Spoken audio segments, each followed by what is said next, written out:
26, 2 और 6, 2 + 6 = और मेरे मित्र का जन्मदिन भी 17 है।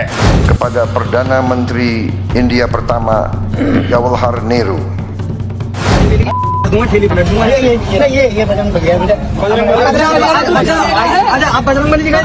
किसी को क्या अवार्ड मिल रहा है इस पर किसी को कोई आपत्ति नहीं होनी चाहिए, लेकिन जब देश के अंदर आर्थिक संकट का जिक्र आप करें, विदेशी यात्रा फिर भी आप करें, सलाह दें आप विदेश मत जाओ लेकिन विदेश में घूमें, और तमाम देशों में जाने के बाद यह क्लियर ना हो पाए कि आखिरकार किस देश के साथ हमारे संबंध अच्छे हैं, तो सवाल पूछना बनता है। अभी हाल ही में सेशल्स वाली खबर सबको पता है कि सेशल्स ने जो ताजा अभी जून में 24 जून को एक लॉन्च किया था अपना अवार्ड, वो सबसे पहले प्रधानमंत्री नरेंद्र मोदी को दिया। द गार्जियंस की खबर छप गई, उस पर नजर नहीं गई, जिसमें कहा गया कि अगर अवार्ड देने का ऐलान करो तो दौड़े दौड़े चले जाएंगे। ये खुद उसने खबर लिखी, उस पर ध्यान नहीं गया, है ना। अब गए हैं इंडोनेशिया, पहले से तय था मैं अवार्ड मिलेगा, सम्मान मिला, और सम्मान मिलने के बाद नरेंद्र मोदी साहब वहां कर क्या रहे वो आपको दिखाऊंगा। गणित सिखा रहे हैं साहब आजकल, और पता ही सोचिए एक सीरियस टॉक होनी चाहिए, उसकी जगह हमेशा ऐसी ही बातें क्यों। दूसरा ये कि जब इंडोनेशिया के जो राष्ट्र प्रमुख हैं उन्होंने बोलना शुरू किया तो जानते हैं किसका नाम लिया? जवाहरलाल नेहरू का, जिन्हें अपने देश में हर गलती का जिम्मेदार बता दिया जाता है। आज भी जवाहरलाल नेहरू के नाम से देश को पहचान मिलती है। चेहरा दिखाऊंगा प्रधानमंत्री नरेंद्र मोदी का चेहरा कैसा था, और तो और आपको दिखाऊंगा कि अगर हिंदू मुसलमान करे बिना रह जाए, गए इंडोनेशिया ही है लेकिन अपने देश की राजधानी में दिल्ली में खुल्लम खुल्ला क्या हो रहा है, वही हिंदू मुसलमान। नमस्कार, मैं हूं प्रज्वल गौतम और आप देख रहे हैं the live TV. The live TV, सच सबसे आगे। पहले जरा भाई का ज्ञान सुनिए, हमारे प्रधानमंत्री साहब का जरा सुनिए। पिछले साल 26 जनवरी को भारत ने अपना गणतंत्र दिवस धूमधाम से मनाया।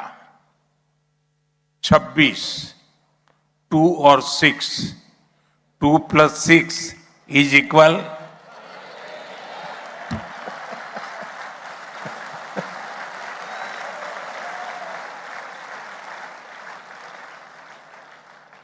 और मेरे मित्र का जन्मदिन भी 17 है, 1+। अब बताइए, इस पर डॉक्टर रागिनी नायक लिखती हैं, एंटायर पॉलिटिकल साइंस डिग्री कमाल। देखिए, मोदी जी ने रामानुजन को भी गणना में पीछे छोड़ दिया। कह रहे हैं कि 26 जनवरी को गणतंत्र दिवस मनाया। 26 जनवरी को, जनवरी कब निकल गई, ठीक है।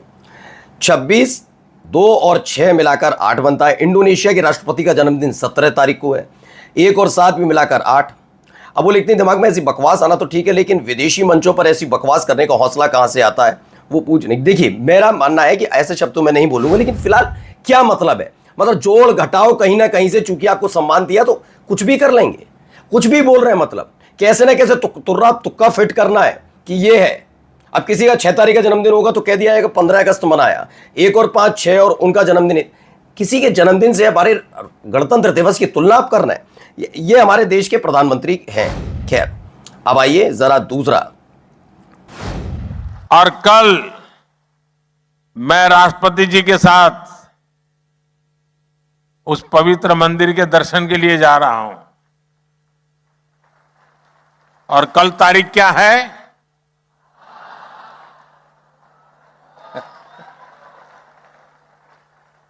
तो हमारा नाता भी इतना मजबूत है। और राष्ट्रपति जी, मैंने इतनी सारी विदेश जाकर मोदी जी देश की जनता का मजाक उड़ा रहे हैं। आप मंदिर जाएं, दर्शन करें, लेकिन कल की डेट का जिक्र कर हंसना किस बात के लिए, वो पूरा देश की जनता जानती है। 8 तारीख आप सोच रहे हैं कि क्यों खास है, तो मैं आपको थोड़ा समझा देता हूं 8 तारीख का मसला क्या है। दरअसल 8 तारीख का मसला यह है कि आपको याद होगा कि 8 तारीख को देश में नोटबंदी हुई थी। बाकी आप खुद समझदार हैं, मैं क्या कहूं। ये 8 तारीख से अपना नाता जोड़कर बताने की कोशिश है। मैं फिर कहता हूं, ये आप चलिए करते रहिए, जो आपको कहना है करे, क्योंकि आपका भी अपना विवेक है, आप भी देश के राष्ट्र प्रमुख हैं, आप भी कुछ सोच समझ कर अपने हिसाब से जो भी बोलते हो। लेकिन ये बात भी तो हकीकत है कि आपको कम से कम इस बात का थोड़ा तो ख्याल रखना होगा कि देश की जनता आपके साथ भरोसे के साथ खड़ी है, और आप ऐसी बातों के साथ खिल्ली उड़ाकर चीज़ों को इधर उधर करने की कोशिश करते हैं, है ना। तो इस पर तो सवाल पूछना लाजमी है। आइए अगली खबर जरा आपको दिखाते हैं क्या कह रहे हैं, जरा यहां सुनिएगा क्या हुआ जिससे चेहरा उतर गया। Tanda kehormatan yang sama juga pernah dianugerahkan kepada Perdana Menteri India pertama Jawaharlal Nehru, juga atas penghargaan। तो चेहरा देखने लायक था। कहती हैं सुप्रिया श्रीनेत, कुछ बात है कि हस्ती मिटती नहीं हमारी, सदियों रहा है दुश्मन दौरे जहां हमारा। पंडित नेहरू का नाम तो ऐसे ही हर जगह सुनना पड़ेगा मोदी जी। चेहरा थोड़ा डाउन इसलिए भी था क्योंकि अमूमन अपने देश के अंदर आपने अमूमन देखा होगा बीजेपी के कार्यकर्ताओं से लेकर नेता और खुद ये भी संसद के अंदर बैठकर यही बात करते रहते हैं, मोदी जवाहरलाल नेहरू ने ये किया, जवाहरलाल नेहरू ने वो किया, ये सारी बातें होती हुई नजर आती हैं। तो भाई इस पर सवाल तो उठता ही है कि आप ये सब बातें करते हैं। अब जरा सुनिए उन्होंने यहाँ क्या कहा, इस पर खिल्ली उठ रही है।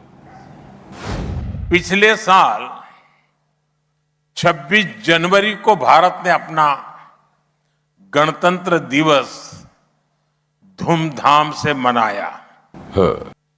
26 दोबारा सुनवा रहा हूं, नहीं सुनिए। और 6 ओहो 2 + 6 =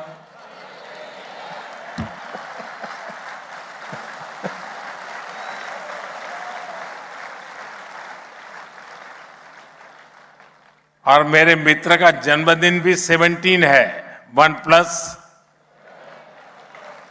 तो बिल्कुल अशोक कुमार पांडे लिखते हैं बेंजामिन में 8 अक्षर हैं, नेतन्याहू में 9 + 8 होते हैं 17, और 17 में 1 और 7, जैसे कि 17 के उन्होंने किया, 7 और 1 8।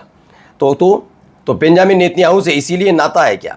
भाई लोग सवाल पूछना भी क्यों छोड़ दें जब आप इस तरह की बातें वैश्विक मंच पर खड़े होकर करते हैं। अगर इसे नॉर्मली कोई सुन भी ले तो हंसे नहीं तो और क्या करें। आप अंदाजा लगाइए कि इस तरह से ये संबंध जोड़े जाएंगे। हमारे संबंध क्या किसी से ऐसे करके जोड़े जाएंगे कि हमारे इतने साल हो गए स्वतंत्रता के, आप इतने ही साल के हुए हैं, वाह वाह। ये कोई संबंध जोड़ने का तरीका है? क्यों ये किया जा रहा है, जरा उसके पीछे की देखिए। मुझे इंडोनेशिया का सर्वोच्च सम्मान पाने का भी सौभाग्य मिला, ये कहते हैं। अब क्या कह रहे हैं, देश का पैसा बर्बाद करके सर्वोच्च सम्मान लेने दुनिया भर के देशों में घूमते रहते हैं। कोई कारण बता सकता है कि न कोई अपना सर्वोच्च सम्मान क्यों दे? कैसे इन्होंने उन देशों के उद्धार के लिए किया? भारतीय दूतावास इसी काम में लगाए गए हैं, उन देशों की कंपनियों को ऑबलाइज किया जाता है, ये तमाम चीजें होती हुई नजर आती हैं। लोग यही सवाल पूछ रहे हैं कि आपने अपने देश में ये तो कह दिया कि भाई अभी आर्थिक संकट चल रहा है तो ये मत करिए वो मत करिए, लेकिन जब आपको करने की बारी आई तो तब से लेकर आप तक 10 से ज्यादा देशों का आप दौरा कर चुके हैं, तो उसका पैसा कहां से आएगा, है ना? ये तमाम सवाल पूछने चाहिए, कोई ऐसा नहीं है सरकार से ना पूछें। और जहां आप इंडोनेशिया में उस सम्मान की बात कर रहे हैं और यहां क्या हो रहा है जरा देखिए।